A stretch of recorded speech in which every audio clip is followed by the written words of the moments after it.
गर्दन हुई है ये अरवाम नहीं तो आपकी पूरी जिंदगी याद रखेंगी। इनकी 21 साला बहन ने लाइव खुद की है।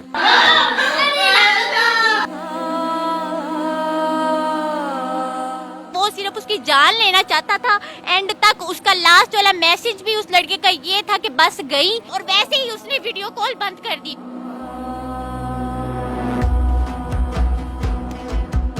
वीडियो कॉल पे जिसके सामने वो अपनी जान का खात्मा कर रही थी वो उनका आशिक था। पहले उस बदबख्त ने इनकी बहन की इज्जत लूटी। वो मासूम लड़की घर के सोने के बने जेवरात जो है उस शख्स के हवाले करती रही, सिर्फ इस आस और उम्मीद में कि ये शख्स जो है मुझसे निकाह करेगा। बजाय इसके कि वो निकाह का कहता, उसने ये कहा कि तुम्हारी जैसी कई मेरी जिंदगी में आई और कई गई। तो आगे से कहता है अच्छा जान देनी है तो मेरे सामने दो ताकि मुझे नजर आए कि तुम मर रही हो।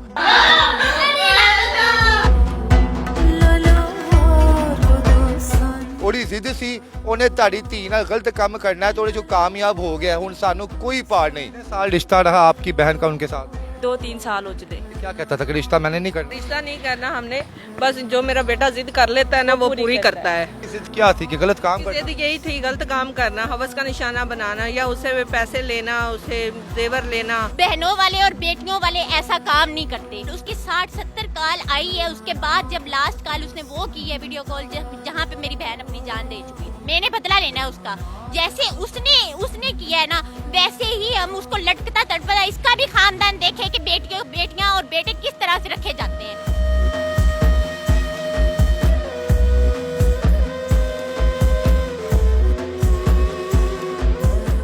जी नाज़रीन, सच आपको मेरे साथ 4 बहनें नज़र आ रही हैं। ये इलाहाबाद से लाहौर में आई हैं। इनकी 21 साला बहन ने लाइव खुद की है, और जो वीडियो कॉल पे जिसके सामने वो अपनी जान का खात्मा कर रही थी वो उनका आशिक था जिसका नाम आमिर था। और पहले उस बदबख्त ने इनकी बहन की इज्जत लूटी।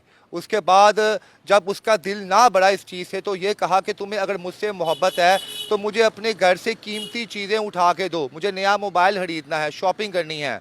वो मासूम लड़की घर के सोने के बने जेवरात जो है उस शख्स के हवाले करती रही, सिर्फ इस आस और उम्मीद में कि ये शख्स जो है मुझसे निकाह करेगा।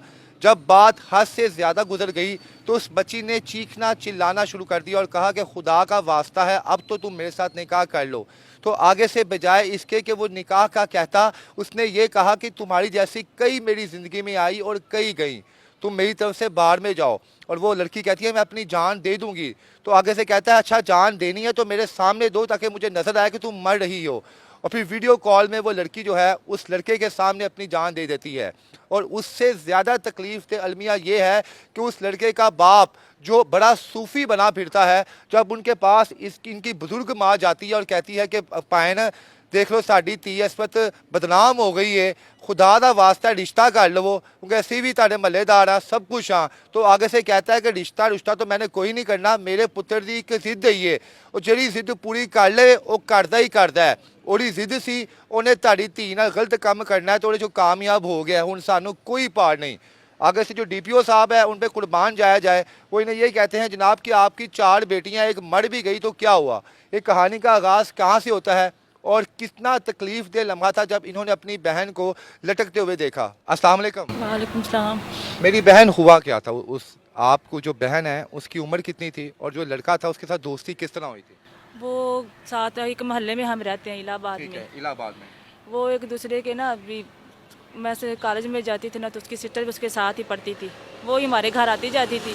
वो उसके साथ ही भी एक दूसरे से बस बात करते करते इस हाथ तक पहुँच गई कि वो एक दूसरे से बात करने लगे, एक दूसरे को। यानी कि आमिर जो लड़का है उसकी जो बहन है वो आपकी बहन की दोस्त थी? वो हमारे घर में आते जाते थे, वो एक दूसरे के पैगाम लेके आती जाती थी। फिर मोबाइल भी उसने दे के दिया उसको, ये बात करो मुझसे, पर वो हमें पता चल गया। हमने उनके घर में जाकर उसके अब्बू को भी कहा हमसे रिश्ता ले लो, पर वो इस बात पर नहीं माने। कितने साल रिश्ता रहा आपकी बहन का उनके साथ? 2-3 साल हो चुके। 2-3 साल? हाँ जी। तो आप लोगों को 3 साल में पता नहीं चला? पता चला, पर जब हमें पता चला तभी हमने ये बात की कि हमसे रिश्ता ले लो। ना उसके बाप माने ना उसकी मम्मा मानी। उसका बाप आगे से क्या कहता था जब आप रिश्ता उसने कहा है कि हम रिश्ता नहीं लेते, हम बाहर बरादरी में शादी नहीं करते।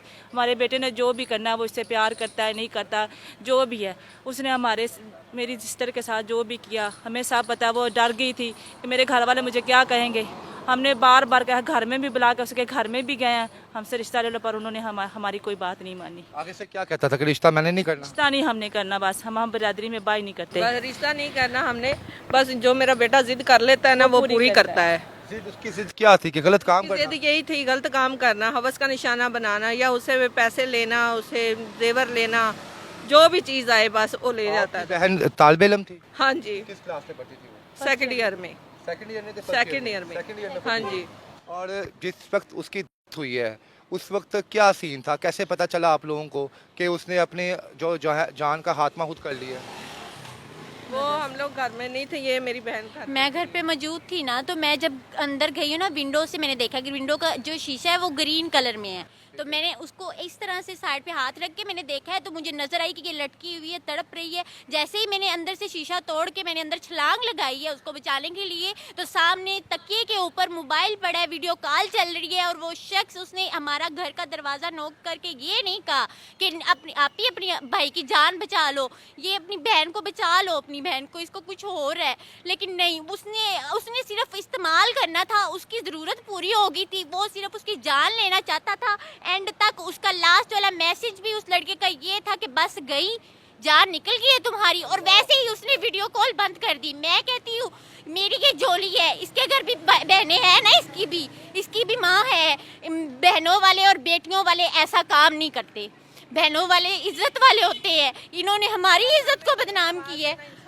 पुलिस वाले कितना ताउन कर रहे हैं? पुलिस वाले तो बिल्कुल नहीं, वो तो उल्टा हमें प्रेशराइज कर रहे हैं कि नहीं नहीं आप लोग चुप कर जाओ, आपकी तो और बेटियां भी हैं, हम 6 बहनें हैं ना टोटली। SHO कह रहा है, SHO कह रहा है, SHO DPO ये सब के सब साथ मिले हुए हैं उनके, और ये हमें यही बात कर रहे हैं कि नहीं आप लोग ना चुप करके बैठ जाओ, चुप करके। भाई मेरे अब्बू को बुला के स्पेशल उन्होंने ये बात की है कि भाई आप खामोश हो जाए, आपकी और बेटियां, कल को आपने इनके भी रिश्ते करने हैं, ऐसे आपके साथ रिश्ता कौन जोड़ेगा, ये बात है उनके मुंह की। इंसाफ दिलाने की बजाय वो ये कह रहे हैं कि आप आपकी 5 बेटियां जिंदा हैं, उनके उल्टा जैसे प्रेशराइज किया जा रहा है हमें, उल्टा हमें ये कहा जा रहा है कि नहीं इनके बारे में सोचें।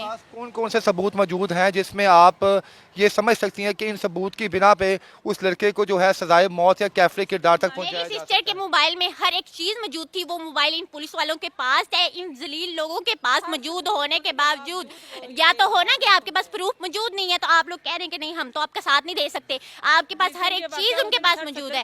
वीडियो कॉल उसकी 60-70 कॉल आई है, उसके बाद जब लास्ट कॉल उसने वो की है वीडियो कॉल जहाँ पे मेरी बहन अपनी जान दे चुकी थी, और उसके बाद उसे मैसेज पे मैसेज किए, और वो लास्ट वाला मैसेज डिलीट करना अपनी तरफ से भूल गया कि बस गई। अच्छा, मेरी बहन उस वक्त कितना तकलीफ दे लम्हा था जब आप उस वक्त कमरे में पहुंची हैं और अपनी लाडली बहन को लटकते हुए देखा आपने? तकलीफ का तो बताने के लिए मैं मरियम नवाज से यही बात करूंगी, ये कहती है ना कि खवातीन मेरी रेड लाइन है, बोले आज आके हमें इंसाफ दिलाए ना कि आज मेरी माँ जो जिस हालत में हम उनको यहाँ लेके आए ना, सिर्फ वो अपनी औलाद की खातिर आई है कि मेरी बेटी को इंसाफ मिल जाए। ये मुझे बताएं कि उस वक्त मेरी क्या हालत होगी, और उन लोगों को ये नजर क्यों नहीं आ रहा, मरियम नवाज क्यों नहीं हमारे लिए स्टैंड ले रही। उल्टा ये लोग साथ हमारे मिले हुए, DSP DPO जो भी SHO ये सब उनके साथ मिल गए हैं, उल्टा हमारी कोई आवाज नहीं सुन रहा।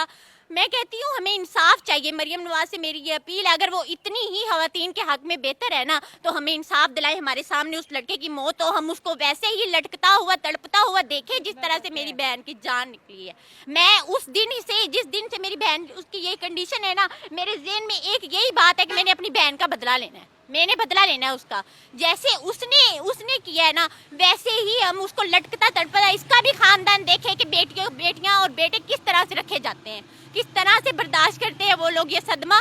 मेरी वालदा की हालत तो देखें एक दफ़ा, मरियम नवाज से बोलें कि मेरी माँ किस तरह से वो हम उनको इधर लेके आए हैं, वो ब्लड प्रेशर की मरीज़ हैं, शुगर की मरीज़ हैं, दिल की मरीज़, जिनको हार्ट अटैक का मसला भी हुआ है एक दफ़ा पहले, उनकी हालत क्या हो सकती है। मरियम नवाज से मेरी ये दरख्वास्त है कि खुदा के वास्ते मेरी बहन को इंसाफ दे दें, मेरे वालिद को इंसाफ मिल जाए, मेरा भाई जो दिन रात एक कर रहा है अपनी बहन की खातिर उसको इंसाफ मिले, वो कहाँ जा के सर एक की मिन्नत समाजत कर रहे हैं, भाई हमारे साथ हमारा साथ दो।